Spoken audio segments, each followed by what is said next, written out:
Artificial intelligence is only as intelligent as you are. The more specific you are with what's in your head of what you're looking for, the better your outcomes are going to be. Hello there, everybody, and welcome to another episode of your 5-Minute Friday. I'm Dr. Glenn Krieger, your host.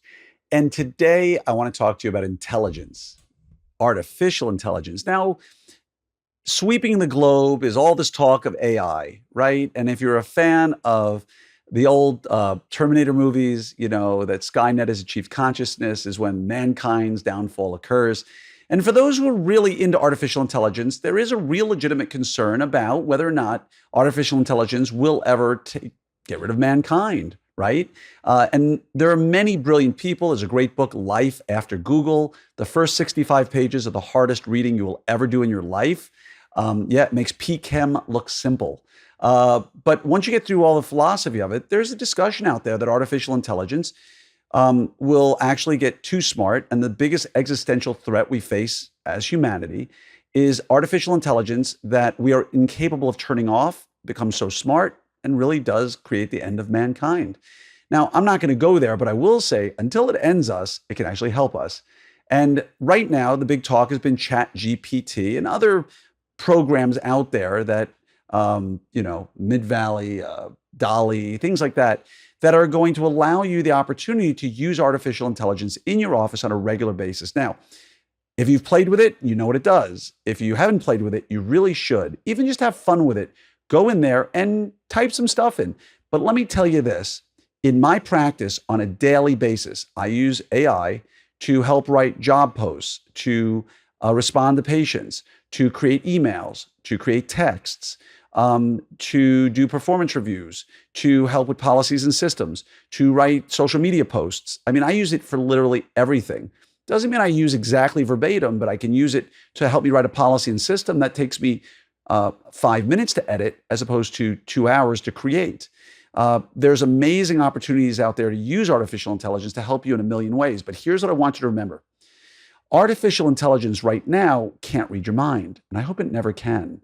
But right now it can't, which means that if you have an idea in your head and you want it, you're not going to get what you want unless you're really good with your prompts. Now, prompts are what you're typing in to get the information back. So if I want the weather on my vacation in, let's just call it San Juan, Puerto Rico, I want to know what the weather's going to be like for the next 7 days. I can simply ask, what is the weather next 7 days?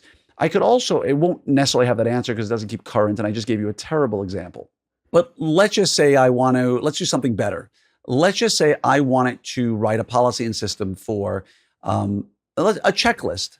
At the end of the day, to end my day, I want a checklist for my assistant that he has to fill out before they leave at the end of the day, and I want ChatGPT to make that for me. So I say, hey, ChatGPT, please write me a checklist for my orthodontic assistant when they leave at the end of the day. And it will actually generate something because it knows the web through 2021 or 23, wherever you look at, and it will actually write you a checklist. But I'm not going to get an amazing checklist. But what if I said, write me a checklist for a clinical assistant that includes the following items? That's a better prompt. You're going to get a lot more. What if I did that and at the end of it said, and write me a checklist for this, and this, and before you answer, ask me a question to help you formulate the response. Now it's going to take what you said and it's going to ask you a question. And you can answer that question with A, B, C, D, E, F, G. And by the way, before you write me that checklist, ask me another question. And you can have it keep asking you questions that it clarifies until you feel it's asking stupid questions, and then it will write the policy. My point is, artificial intelligence is only as intelligent as you are. And it's kind of like, think of it like Google in a very simplistic way.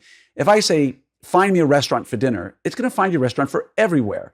Find me a restaurant near me is going to help you a whole lot more than that. Find me an Italian restaurant near me. Find me an Italian restaurant near me that has average entrees less than $15. The more specific you are with what's in your head of what you're looking for, the better your outcomes are going to be. Now, I've been playing with it a year. I mean, I don't know how long I've been playing with it at this point, but I've learned to write prompts that are better. And if you want to have some fun, and I'm going to leave you with this, have it write the prompts. Ooh, I'll leave that with you so you can go down that rabbit hole a little bit. But I hope to see you at Orthopreneurs Summit in 2023 in Orlando. Go to opsummit2023.com. If you run across me, we can sit and play around with some artificial intelligence and show you some fun stuff there. But you're going to be so busy learning how to make your practice better and reduce your stress and work with your team better, and all the amazing surprises I have for you, and the House of Blues on Friday night, and Andretti Racing on Saturday night, all on me while I take care of you as the host I try to be. So go to opsummit2023.com, sign up now. Like I said, we're well over 80% signed up, and I just hope to see you there. Wishing you a great day. And this entire podcast, 5 Minute Friday, was written word for word by ChatGPT. No, it wasn't. I'm making that up. Have a great day and see you soon.